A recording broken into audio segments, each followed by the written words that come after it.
before the election, I put on Facebook, Trump can win. And people got so angry with me, all my liberal friends. It's like, how can you say this? This is heresy. Of course he's not going to win. It's impossible. But what I saw was, this guy's a snake oil salesman, but what he's selling can attract a lot of people who are justifiably alienated working class people who don't think that Obama and Goldman Sachs and Hillary and the Clintons and Schumann and Pelosi are working for them. And I think you're talking in this film about how we got to the point of having Trump, not as much about what Trump represents. What Trump represents is a whole political constellation or culture that comes from a lot of things that includes the Democrats. And you have hit the Democrats very hard in this film. I think it's something that's going to surprise a lot of your fans, but I think it's something that really should wake people up. And it's what you were just talking about not being overconfident in November. Well, I love President Obama.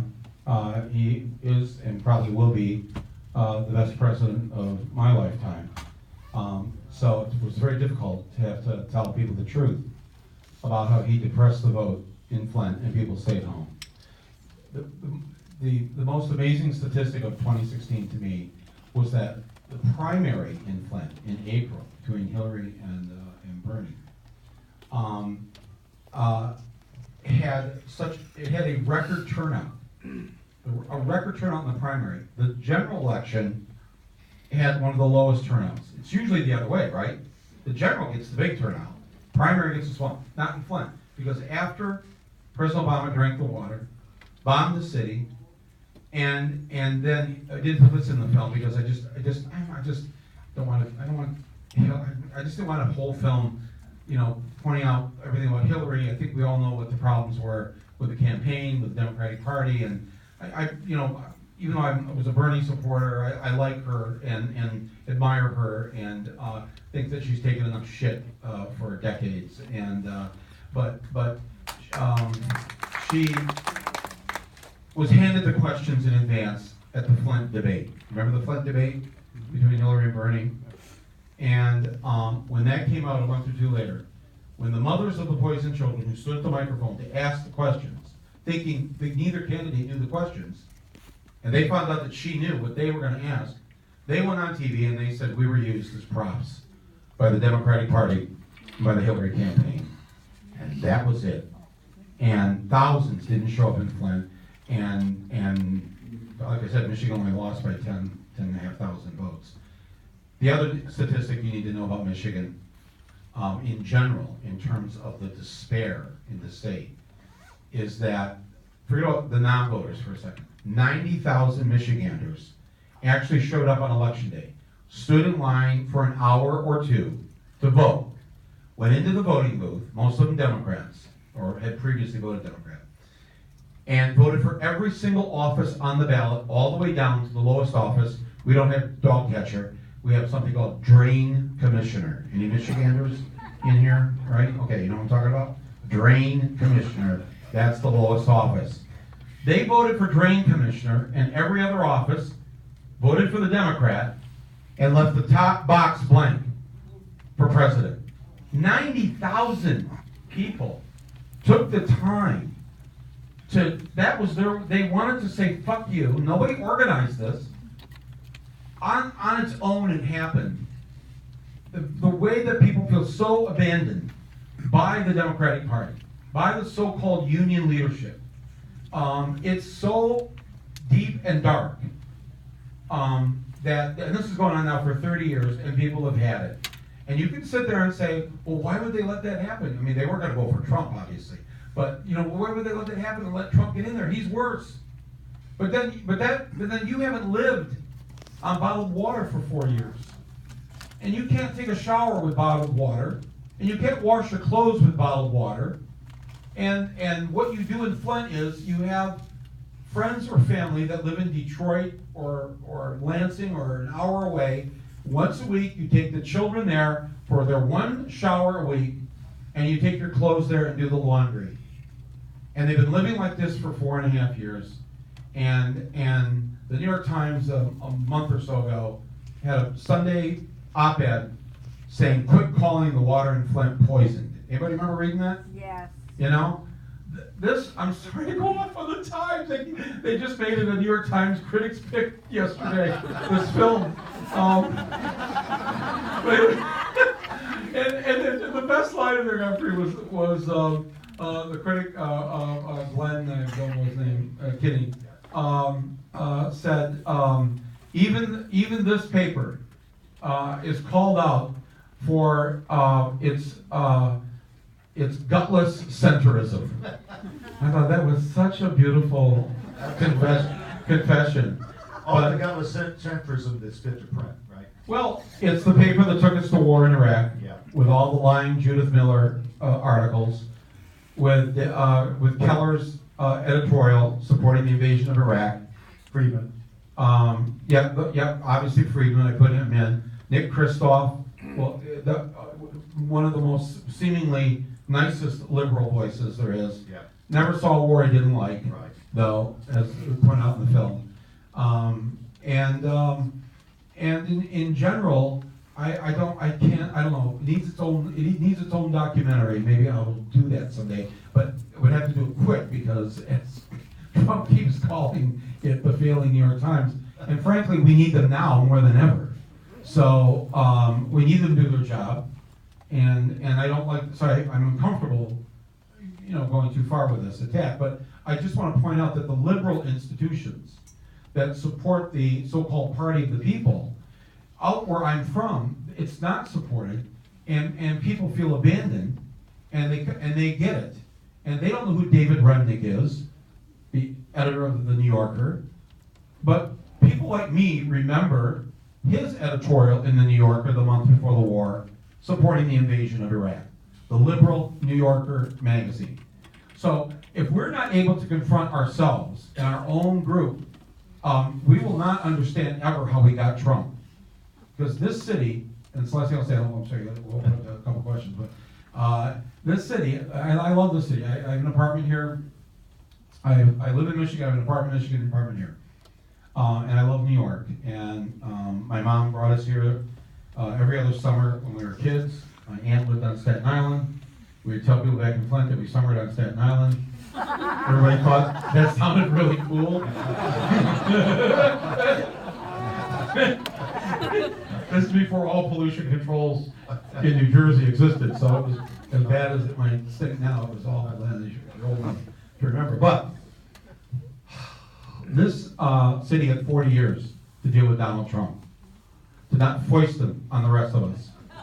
And why he wasn't taken care of, why the media didn't do its job. Here's what the media did in New York. They gave him an affectionate nickname, the Donald. The Donald. That came from the media. All right? He was tabloid fodder, he was entertainment, best sex ever. All those tabloid covers, all this stuff, and then he just became fun. Even though you all knew that he and his dad had thousands of apartments and rented a total of 7 to black families. Put C's on the applications to know who the coloreds were. Who wanted those kids in Central Park 5 executed. Who has treated women the way he's treated them his entire life. And it was all just a big game here. All just a big joke. This should have been stopped. And it wasn't. And I saw this coming, and I was one of the, like you, I just said this is going to happen. And everybody, George Stephanopoulos, a great guy, laughing. Yeah. Maggie from the Times, who covers Trump, laughing at even the possibility of him being the Republican nominee. Nobody took him seriously. And so I guess my Ben and I are asking you that you have to take these things seriously, even when it seems absolutely impossible. It's just a big joke. No way can this happen. When you hear your voice saying that, that's exactly when it can and will happen. And we all have to get serious about the danger that we're in right now. And I'm sorry I gave such a sermon, and we're here to do a Q&A, but I'm just so rattled. And all this stuff with Kavanaugh this week, and what they're doing to this poor, the more they do to Dr. Christine Ford, the more I think we all absolutely believe her in everything that she's saying. And we need to say that because we're liberals, we want, well, you know, he's innocent until proven guilty, and you know, we weren't there, and we always talk like this, and we're, you know, we don't really have to have complete universal health care. We can have like halfway, and that'll be okay, and you know, and we've got to stop it. I asked Podesta when I interviewed him. Yeah. I said, what was wrong with the campaign that you just couldn't say the words free college? Yeah. Free college. Just like anybody my age or older that we all got. We all went either free or mostly free, right? Yeah. Tell the young people in here. Tell them we paid nothing. Yeah. I said, but that's why couldn't Hillary say free college? Well, you know, Mike, it's complicated, and she did say free community college, but they'd have to work for a few years to pay it back, and then we'd have to suss out but what was wrong with just saying free college for everybody? Well, we couldn't figure out how we could afford it. Who cares? Just say it. You're a politician. What do you mean you couldn't figure it out? You don't know anything. Just say it. You bought a car last year. You didn't stop to figure out how you could afford it. You just fucking bought the car. You bought a new house without thinking about it. Now all of a sudden, well, we got to really first figure out if we can afford free college. And they don't understand that if you would just tell the working people and the working poor out there that your children can go to college, just like the older generation went to college, for practically nothing. And we're going to educate everybody who wants to be educated. We might win an election or two. I'm sorry. That's the end of my statement. That's okay. You know, there are things that you don't go into very much here that probably people expected you to, like the whole Russia thing. And I said it at the beginning. Yeah. The Russians did it. But at the same time, what do we need to say? Well, I don't want them coming to the movie theater and tell them. I don't want to tell you here things you already know. Yeah, but and I don't want you looking at Trump for 2 hours. Well, I'm talking really about the media, not about that issue so much. Is that the media, MSNBC, etc., devotes so much time to that, as if that's going to solve all the problems, and it seems like there's a strong argument that that's kind of a red herring, and that we're not looking at the right things that could actually win the next election. I believe that the Russia thing will not bring down Trump. I think he's a genius. I think he's an evil genius. I think he outsmarted all of us. He knows the parts how dumb he is, and he uses it to play us, to distract us, to do the misdirect. He's very good at that. And I think that Trump was smart enough. Please understand that I truly believe this. I have no evidence, but I think he was smart enough that when the crimes were committed regarding the collusion with Russia, he made sure he was never in the room. And the problem that Mueller is having is basically he can't put Trump in the room. He can't put Trump's fingerprints on it. He can put the people around him on it. And maybe he's thinking, well, I'm going to indict Don Jr. and I'm going to indict Jared and I'm going to indict, and I'll go to Trump and then I'll say, you know, we won't put your son and son-in-law in jail if you will step down. And that's when he's going to learn what I think most of us already know, that a seriously malignant narcissist doesn't give a shit which of their kids you throw under the bus. They will be happy to throw their own children under the bus for you, unless it's Ivanka. Michael, let me ask Benjamin. Benjamin, you're a lawyer. Have you been following the Russia stuff, and do you have a reading on this from a legal perspective? I have not been following it in detail because I don't think it deserves all that time. We have much more important and serious problems which require solution before we decide which one is the biggest liar. They are all lying.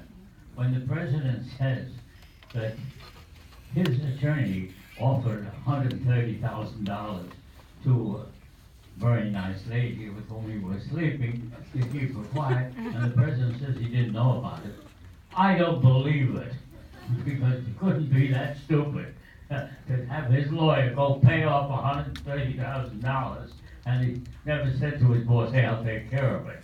So they lie consistently, and then they pick on these little, relatively unimportant details, and it serves as a red herring. Think on the big problem.